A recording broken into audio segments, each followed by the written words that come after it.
제주 제2공항 건설을 둘러싼 찬반 갈등이 장기화되면서 오영훈 제주도지사가 과연 어떤 입장을 밝힐지에 관심이 쏠려왔는데요. 오영훈 지사가 국민의힘 제주도당과의 간담회에서 제2공항을 법적으로 뒷받침하겠다며 정부의 제2공항 추진에 협력하겠다는 뜻을 처음으로 밝혔습니다. 조인호 기자입니다. 오영훈 지사 취임 이후 1년 만에 처음으로 열린 제주도와 국민의힘 제주도당의 제주 현안 정책 간담회. 오영훈 지사는 인사말을 통해 후쿠시마 오염수 문제와 제2공항 문제, 내년 국비 확보와 관련해 국민의힘과의 정책적 협력이 어느 때보다도 중요한 시기라고 말했습니다. 국민의힘이나 또 민주당이나 또 저희 제주도정이나 함께 협력하는 것이 그 역할이라고 생각합니다. 앞으로도 더 자주 의견을 듣고 또 같이 협력할 부분은 협력하고 할 수 있도록 최선의 노력을 다하겠습니다. 비공개로 진행된 간담회에서도 오 지사는 제2공항 기본계획 고시가 이뤄진 다음 공항발전법이나 제주특별법 개정 등 법적 뒷받침을 어떻게 할 것인지 방안 모색에 나설 것이라며 협력 의지를 피력했다고 제주도는 전했습니다.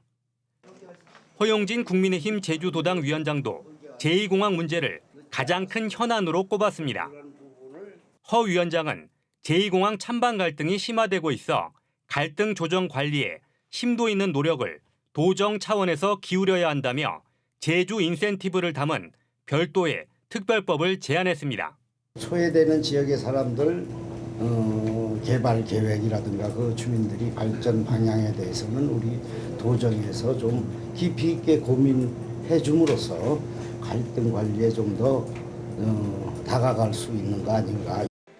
양측은 행정체제 개편을 위한 제주특별법 개정과 주민투표를 위해 상호 협력하고 오염수 방류에 대응한 수산물 소비 촉진 운동도 함께하기로 했습니다. 또 앞으로 정기적인 간담회를 열기로 해 제주 현안을 놓고 대립해왔던 더불어민주당 소속 도지사와 국민의힘이 합의점을 찾을 수 있을지 주목됩니다. MBC 뉴스 조인호입니다. 신재생 에너지를 이용해 생산한 수소를 그린 수소라고 부르는데요. 이 그린 수소를 사용하는 버스가 국내 최초로 제주에서 시범 운행을 시작했습니다. 박주연 기자입니다.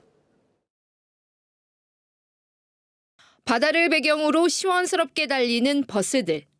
겉보기에는 일반 버스와 똑같지만 이 버스의 연료는 그린 수소입니다. 풍력과 태양광 같은 신재생 에너지를 100% 이용해 만든 수소를 연료로 사용하는 겁니다. 그동안 화석 연료를 사용해 만든 그레이와 블루 수소로 운행하는 버스는 있었지만 그린 수소 버스가 운행에 나선 것은 국내에서 이번이 처음입니다. 소음이 안 나서 좋고 달리는 공기청정기라고 하니까 우선은 이제 공기가 깨끗해진다는 점에서 상당히 유익하다고 그렇게 느껴집니다. 현재 제주에서 생산하는 그린 수소는 하루 최대 1톤.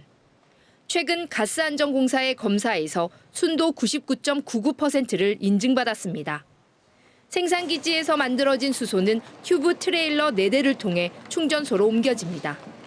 충전소에는 버스 4대와 승용차 20대를 충전할 수 있는 설비를 갖췄습니다.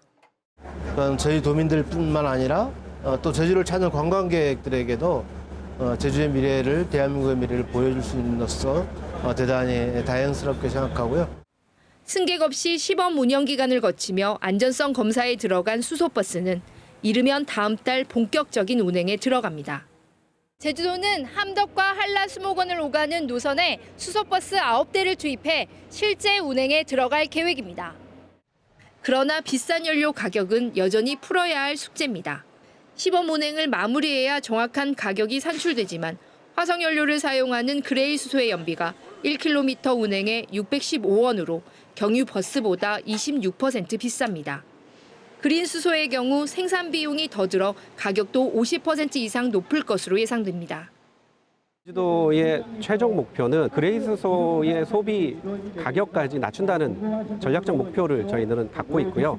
그러기 위해서 여러 가지 이 수전의 설비의 대용량화와 그다음에 고효율화를 우리가 살펴보고 있습니다.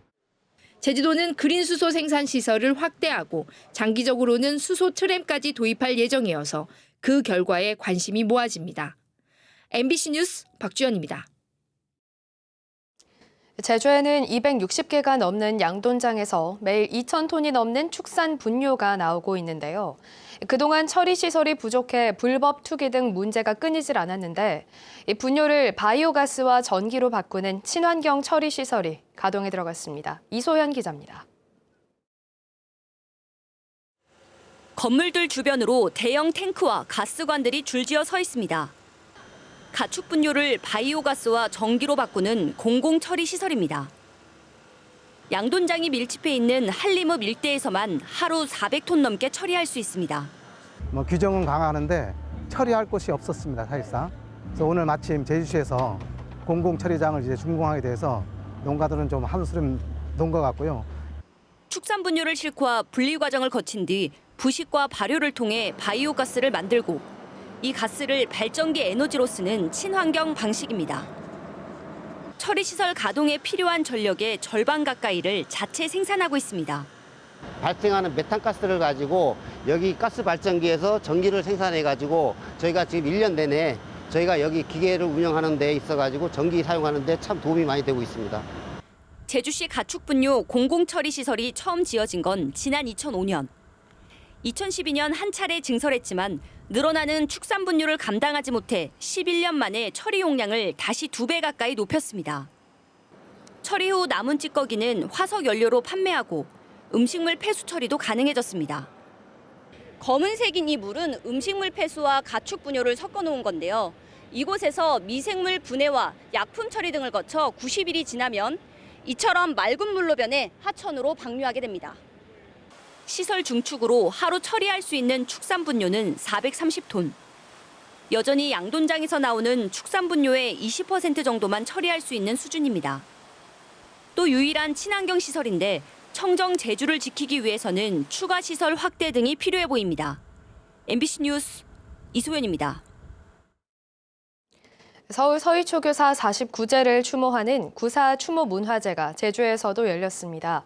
제주 지역 교사 800여 명은 제주도 교육청 앞마당에서 열린 문화제에 참가해 묵념과 추모시 낭송 등을 하고 도내 6개 교원단체의 합동 선언문을 낭독했습니다. 한편 제주에서는 추모단체 행동을 위해 교사 194명이 병가나 연가를 낸 걸로 집계됐으며 김광수 교육감은 이들에 대한 복무관리 점검 등은 없을 것이라고 밝힌 바 있습니다.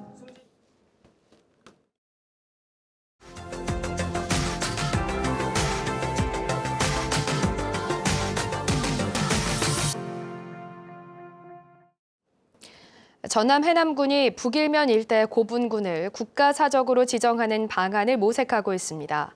마한에서 백제에 이르는 시기의 고분들은 문화유산의 활용뿐 아니라 학계에서 분분한 고대 일본과의 교류사 논쟁에도 정점을 찍을 수 있을 걸로 보입니다. 신광하 기자입니다. 국내 최대 규모의 해남군 북일면 방산리 고분입니다. 장고형 고분으로 면적만 3,000제곱미터, 1헥타르에 달합니다. 지난 2000년 발굴 조사에서 묘제의 방식으로 영산강 유역의 해상 세력이 백제, 외와 교류한 흔적으로 평가받고 있습니다. 일본의 전방 후원분과 연관되면서 학계에서는 무덤의 주인과 축조한 세력을 두고 해석이 분분했습니다. 비슷한 시기인 4세기에 축조된 독수리봉 고분에서는 다양한 제사 흔적과 유물이 발견돼 고분을 조성한 주체가 현지 세력으로 확인됐습니다. 기원 후 6세기에 축조된 것으로 추정되는 용운 고분군입니다. 해남군 북일면 일대에는 특징과 시대를 달리하는 다양한 고분들이 산재해 있습니다. 장고분에서 원형, 방형, 즉석분 등 고분의 모양뿐 아니라 목광묘, 석광묘, 석실묘 등 시기별 특징적인 매장시설이 확인됐습니다. 바닷길을 통해 영산강 유역은 물론 남해안 일대, 백제, 가야, 일본 열도 등과 다양한 문화를 공유해온 것으로 추정할 수 있습니다. 소위 마한의 시작과 끝을 볼 수 있는 유적이기 때문에 앞으로 발굴 조사 결과를 본다면 확실하게 그런 것을 확인할 수 있을 것 같습니다. 그러나 발굴 조사가 이루어진 것은 불과 10여 곳으로 고대인의 삶을 그려낼 역사적 사실이 부족한 상황입니다. 이런 가운데 최근 문화재청이 해남군을 역사문화 선도직으로 지정한 데 이어 북일 고대 고분군의 국가사적 지정이 추진되고 있습니다. 연구할 수 있는 그런 기틀이 마련되어 있기 때문에 체계적인 연구와 함께 이런 시설들, 유적들을 체계적으로 발굴, 관리해 나가는 데 최선을 다해 나가도록 하겠습니다. 특히 해남군에 산지한 고대 산성에 대한 발굴 조사가 본격화되면 고대 마한인의 생활사는 물론 역사 관광 자원으로 활용할 수 있을 것으로 전망됩니다. MBC 뉴스 신광하입니다.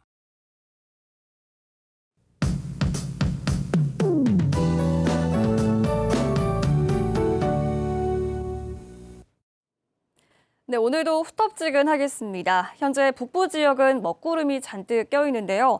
북부 해상에서 북동풍이 만든 비구름대 영향을 받겠습니다. 북부와 동부 지역은 오전까지 비가 가끔 오는 곳이 있겠습니다.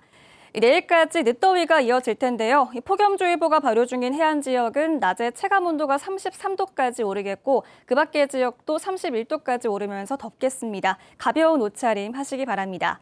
오늘 대체로 맑은 날씨를 보이겠습니다. 북부와 동부 지역은 오전까지 5에서 10mm 정도로 비가 많이 오진 않겠고요.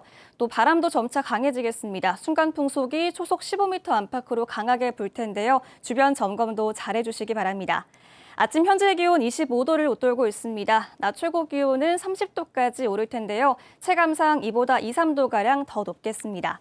오늘 섬지역도 맑은 날씨가 이어지겠고 마라도와 가파도는 오전에 비가 살짝 지나겠습니다. 낮 기온은 30도까지 오르겠습니다. 바다의 물결은 제주도 남쪽 먼바다를 중심으로 최고 4m까지 매우 높게 일 텐데요. 오전에 제주도 남동쪽 안쪽 먼바다부터 바깥 먼바다까지 차차 풍랑특보가 발효되겠고요. 해안가에서는 너울에 유의하시기 바랍니다. 목요일부터 낮 기온이 28도 안팎으로 내려가겠습니다. 평년 이맘때 기온을 보이면서 폭염이 누그러들겠고요. 주말까지 맑은 날씨가 예상됩니다. 기상정보였습니다. 제주 지역 폭력 범죄자 3명 중에 1명은 술에 취한 상태였던 것으로 나타났습니다. 제주연구원에 따르면 지난 2018년 이후 최근 5년 동안 폭력 범죄자 19,000여 명 가운데 32.9%인 9,500여 명이 주취 상태였습니다. 폭력 범죄 발생 장소는 노상이 33.8%, 발생 시간대는 0시부터 4시까지가 44.8%로 가장 많았고, 잦은 사고 발생 지역은 제주시 연동 누에모르 거리 일대였습니다. 제주연구원은 폭력 범죄 예방을 위해 지역사회의 음주 문화 개선이 필요하다고 지적했습니다. 제주 지역 전세 사기 피해자가 지금까지 6명으로 최종 결정됐습니다.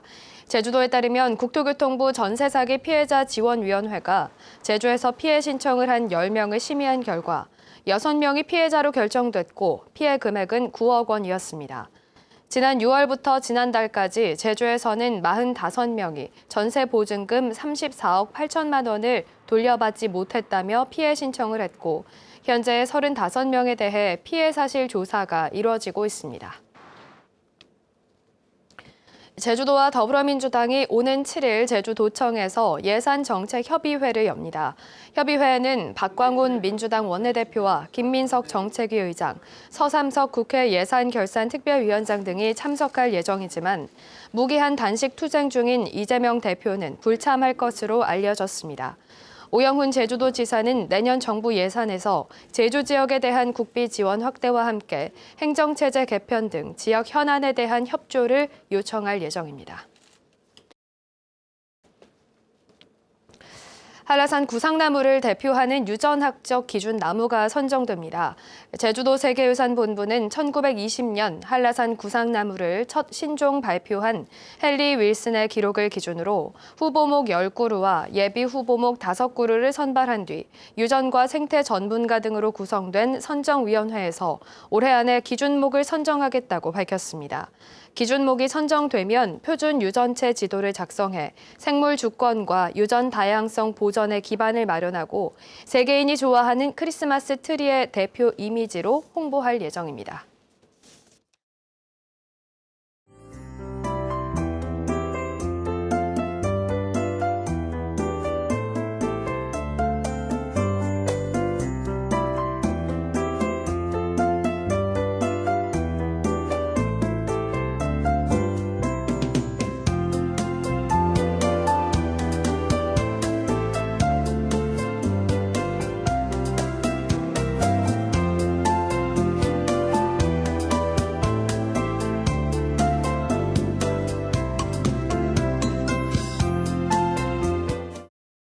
언제까지?